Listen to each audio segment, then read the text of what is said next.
बिस्मिल्लाहिर्रहमानिर्रहीम, अस्सलाम वालेकुम। मैं सैयद इमरान शफ़क़त आपकी खिदमत में हाजिर हूँ। इमरान खान साहब बिल आखिर अपना वो नेक्सस बचाने के लिए, वो जो गठजोड़ है, वो जो अदलिया के घोड़े के ऊपर सवार होकर वो वज़ीर आज़म हाउस में दाखिले की कोशिश करने जा रहे हैं।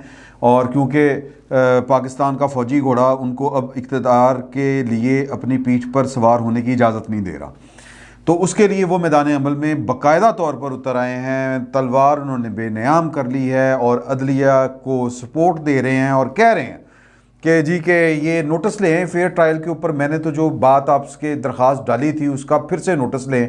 सर, जनरल फैज़ हमीद साहब जब तक DGISI थे उस वक़्त तक लोगों के टेलीफोन टेप करवाना जायज़ था, उस वक़्त तक लोगों की हर तरह की वीडियो बनवाना जायज़ था, उस वक़्त तक लोगों की चादर चार दीवारी का तकद्दस पामाल करवाना जायज़ था, उस वक़्त लोगों की बहनों बेटियों के सरों के ऊपर से चादर खींचना जायज़ था, उस वक़्त मरियम के कमरे में दाखिल होना, दरवाज़ा तोड़ना और उनके शौहर को गिरफ़्तार करना जायज़ था।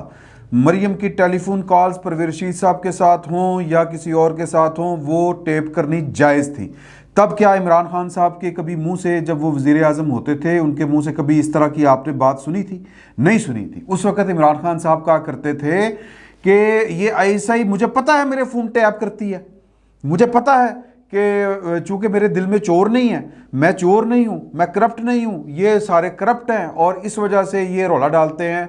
जो बेनज़ीर भुट्टो थी, जो नवाज शरीफ साहब थे, उस वक़्त वो जब ये गुफ्तगू किया करते थे, जब इसके ऊपर एहतजाज किया करते थे कि ये टेलीफोन टेप क्यों होते हैं, तो ये सारे लोग बैठ के ठट्ठा उड़ाया करते थे।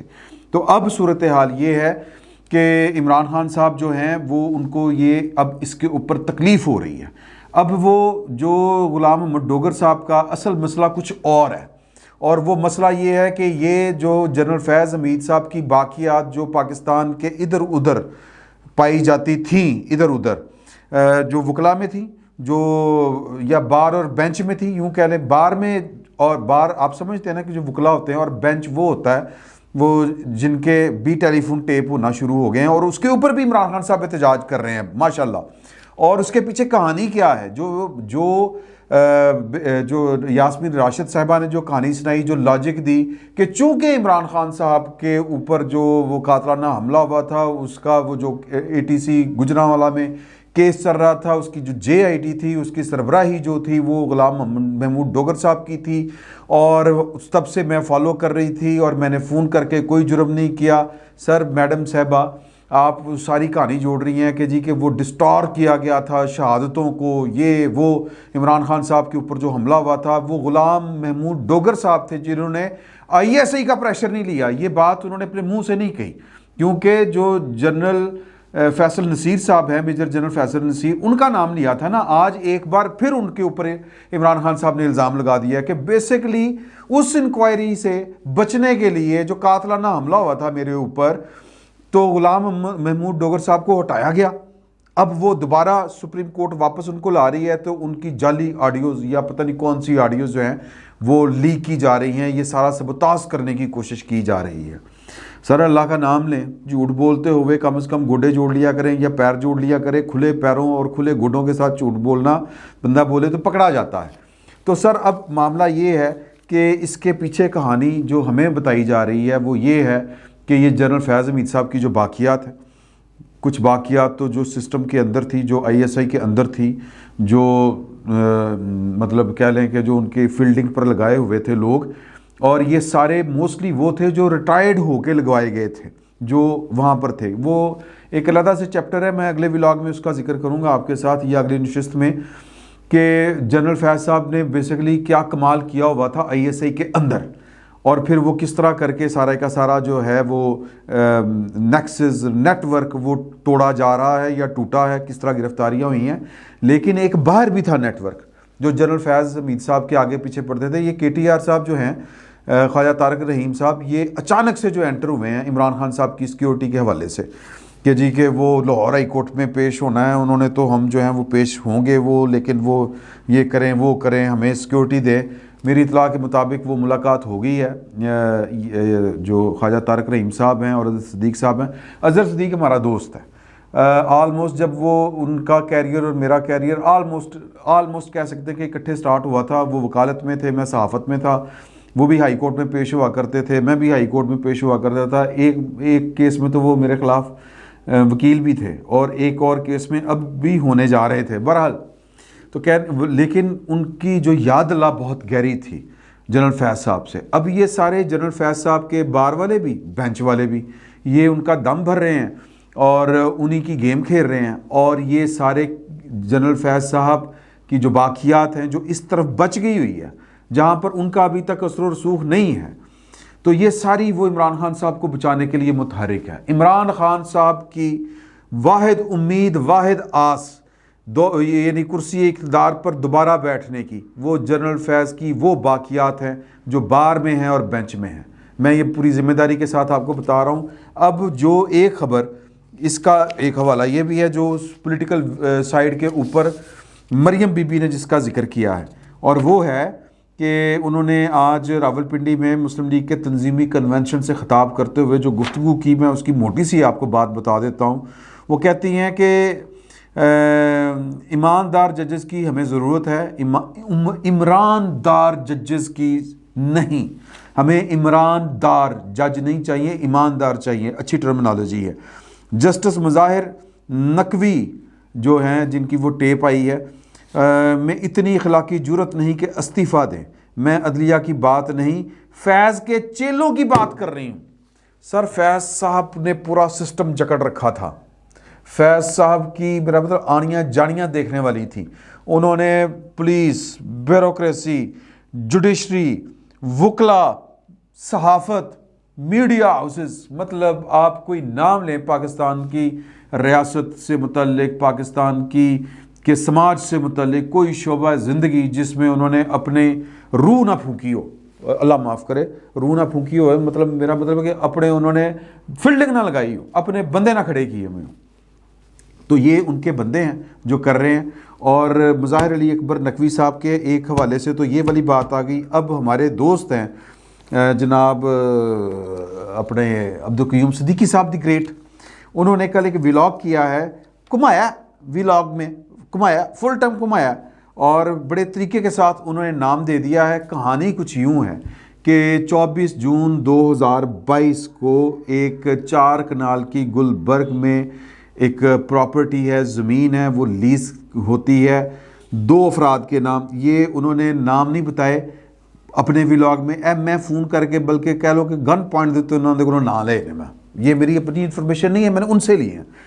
तो दे नहीं सी रहे, कह रहे सी नहीं यार वो चीज़ पता नहीं वो कौन, ये तो वो के इस तरह की बात नहीं करते। मैं कहा सर तुसी कोई गल नहीं, तुसी मैंने दसो, मैं मुझे तो बताए ना, तो मैं जनाब उनके साथ मैंने कोई कमिटमेंट नहीं की थी कि मैं ये आपको नहीं बताऊँगा, तो लिहाजा मैं ये आपको बता रहा हूँ। चौधरी शहबाज साहब हैं और हसन शहबाज साहब हैं, ये एक ही ख़ानदान के 2 अफराद हैं, और कोई बड़ी बात नहीं है कि इनके पीछे भी कोई मियाँ मिठू शिठू कोई इस तरह की कोई चीज़ निकल आए, कोई बड़ी बात नहीं है। हो सकता है कि ये 2 अफराद जो हैं ये बेनामीदार हों। बेनामीदार समझते हैं ना, जिस तरह मुनसलाई साहब ने, जिस तरह वो क्या कहते हैं, और भी कई लोगों ने बेनामीदार किसी के नाम के ऊपर, मतलब ड्राइवरों के नाम, ये जो पापड़ों वालों के नाम के ऊपर निकल रहे होते हैं पैसे पूसे, जो इमरान खान साहब बड़ा शोर डालते थे, उस वाला का वो वाला भी सीन पार्ट हो सकता है। और इसमें बड़े बड़ों के नाम आएंगे सर, क्योंकि काम छोटा नहीं है।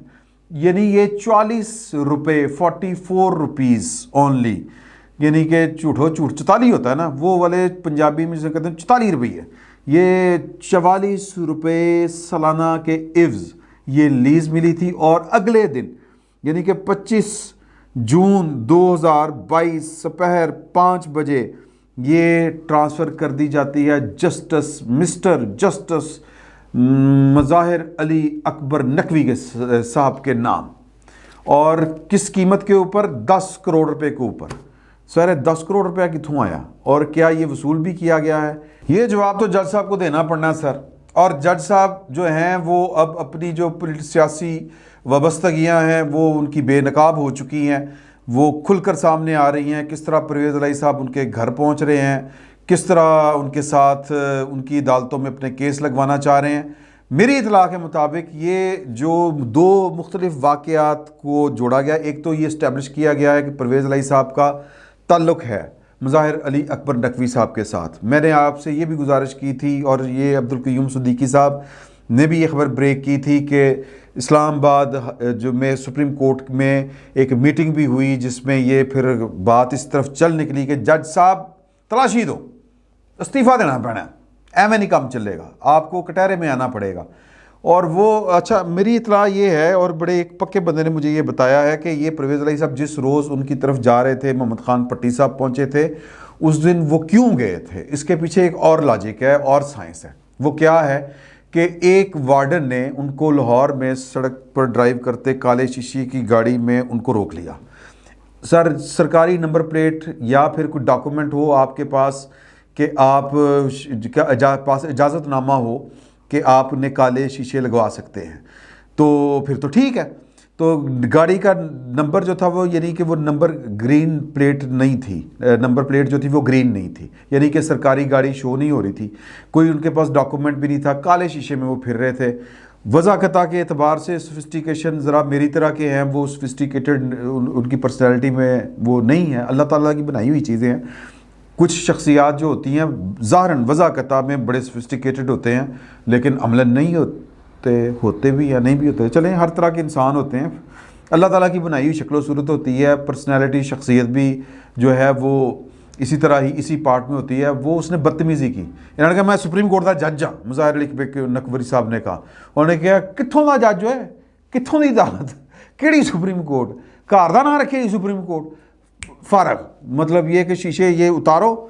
अच्छा जी गर्मी सर्दी हो गई, उन्होंने वहीं पर परवेज़ इलाही को फ़ोन किया निकाल के, जज्बाती आदमी, वहीं पे उन्होंने चीफ सेक्रेटरी को, वहीं पर आईजी को किया। अब वो बेचारे जो वार्डन के साथ क्या हुआ, क्योंकि इस मुल्क में आप किसी ताकतवर आदमी को, क्योंकि जज साहब गैर कानूनी हरकत कर रहे थे, इसी के ऊपर भी इनके खिलाफ अगर कोई ये अमेरिका, यूरोप, बरतानिया, जापान, जर्मन होता तो जज साहब इसी केस के ऊपर सैक हो जाते। लेकिन चूँकि पाकिस्तान है, यहाँ पर वो जनरल सवाद साहब भी थे ना एक, जिनकी वो काले शीशों का इशू हुआ था, तो जनाब वो बड़ा जनाब रौला बन गया था। तो वो खैर यहाँ पर ताकतवर लोगों के लिए कोई कानून नहीं है, शक्ल से बंदा ताकतवर ना लग रहा हो तो फिर थोड़ा सा मसला हो जाता है। अब वो उस शख्स ने जो वार्डन था उसने इनको रोका, पकड़ा गया बेचारा। तो परवेज़ इलाही साहब बेसिकली वो इजहार अफसोस के लिए कि जज साहब ਤੁਹਾਡੇ ਨਾਲ बड़ी ज्यादती हो गई, मैं घर पहुँच रहा, तो वो इस काम के लिए वहाँ पर जा रहे थे। लेकिन ताल्लुक़ इस्टेब्लिश हो गया जी, और फिर ये भी हो गया कि जज साहब अपने ओहदे का नाजायज़ इस्तेमाल करते हैं, ये भी इस्टेब्लिश हो गया। और फिर ये भी इस्टेब्लिश हो गया कि भैन के लिए अदालत में केस लगवाने के लिए फ़ोन कर रहे हैं, तो ये किसी से ढकी छुपी नहीं है। लेकिन जो असल ताल्लुक़ है परवेज़ इलाही साहब के दरमियान, इमरान खान साहब के दरमियान, ये एक टीम है, जज साहब एक टीम है और इस जैसे कई और लोग एक टीम है। तो ये जो एक टीम खेल रही है, ये बेसिकली अब इनको कानून वगैरह याद आ रहे हैं। तो जो मुज़ाहिर अली अकबर नकवी साहब के हवाले से जो स्टोरी कल हमारे सीनियर हैं, दोस्त हैं, जनाब अब्दुल क़य्यूम सिद्दीकी साहब ने दी, आज वो अगली इसकी कोई किस्त कुछ अगले हक़ाइक़ भी जारी कर रहे हैं। तो मामला यहाँ पे रुकना नहीं है। ये इमरान खान साहब जो हैं, और वैसे भी वो अगर वो कहते हैं ना कि जी कि गल साढ़े ते आई तो फिर सुलह ही कर लो, तो अगर उन्होंने CCPO लाहौर के दमखम के ऊपर इलेक्शन लड़ना है, खान साहब CCPO लाहौर के दमखम के ऊपर आपने मौजें लुटनी है। क्योंकि आज जो प्रेस कॉन्फ्रेंस या जो आपने कौम से खिताब फरमाया है डॉक्टर यास्मीन राशिद साहिबा को अपने साथ बिठा के, तो डॉक्टर यास्मीन राशिद साहिबा ने उस जुमले की वजाहत नहीं की कि उन्होंने ये क्यों कहा कि साड़ी रात फिर ठीक लंघ जाएगी। आज एड्डा डर सर, एड्डा खौफ। और वैसे भी मेरी एक इतला है कि इनके कुछ सीनियर लोग जो हैं वो जा रहे हैं और जाके कुछ लोगों को कह रहे हैं कि जी के सानू जनाब कोई ऐ पागल को जान छुड़ाओ। तो वो छूटती है नहीं छूटती, ये एक अलहदा से बात है। जो इमरान खान साहब आर्टिकल 10A की बात कर रहे हैं, आर्टिकल 10A में इस तरह की कोई बात नहीं है। आर्टिकल 9 जो है राइट ऑफ कॉन्टमेंटमेंट है, ये वाला इसको कहते हैं। इससे जो कहते हैं कि जी के आगे वो ड्राइव करता है कि जो लिबर्टीज़ चार दीवारी डॉक्टर खालिद रांझा ने जो फैसला दिया था बतौर जज, ये उसको उससे फ्लो निकलता है, ये वाला राइट जो है कि आप पुलिस जो है वो चादर चार दीवारी का तकद्दुस पामाल नहीं कर सकती। चादर चार दीवारी जो है वो सिर्फ घर नहीं होता, चादर चार दीवारी आपकी गाड़ी भी हो सकती है, चादर चार दीवारी आपका वो टेंट भी हो सकता है, आपका खैमा भी हो सकता है, चादर चार दीवारी जो है वो आपकी कोई यॉट भी हो सकती है, कश्ती हो सकती है। यानी कि अगर मतलब ये इसके माने बड़े वसी हैं। तो उसी में ये वाला आता है कि आपकी प्राइवेसी आपकी मजरू नहीं की जाएगी। तो खान साहब आपके दौर में कौन कौन सी प्राइवेसी मजरू नहीं हुई? और फिर खुल के इल्ज़ाम लगाएं कि ISI ने की थी ये टैप, या IB ने की है, या फिर कोई कहता है ना कि वो इल्ज़ाम खुल के लगाएं कि किसने की है। तो आपके दौर में हो तो फिर ठीक है, आपके दौर में ना हो तो फिर नहीं ठीक। तो सर ये जो है ना हीले बहानों से काम नहीं चलने। आप का जो है ना जी वो जो आप अदलिया का फोरम इस्तेमाल करके पाकिस्तान के इक़्तिदार में आने की जो आपकी ख्वाहिश है कि जो फैज़ ग्रुप इधर बच गया है वो फैज़ ग्रुप अब इधर भी नहीं बचना। मैं ये सादा अल्फाज में इसका जो पूरी जो हमने गुफ्तगू की है इसका लुबे लबाब ये है कि फैज़ ग्रुप फ़ौज में तो फारिग हुआ है। फैज़ ग्रुप जो है या वो के जो सहूलतकार थे जो भी कह लें वो इधर से भी फारिग होने हैं। वो बार में हो, वो बेंच में हो, वो सहाफ़त में हो, वो सियासत में हो, वो जिथे जिथे हो, कोई नहीं बचेगा सर, सब फड़े जाएंगे। फिल वक्त इतना ही, बहुत बहुत शुक्रिया।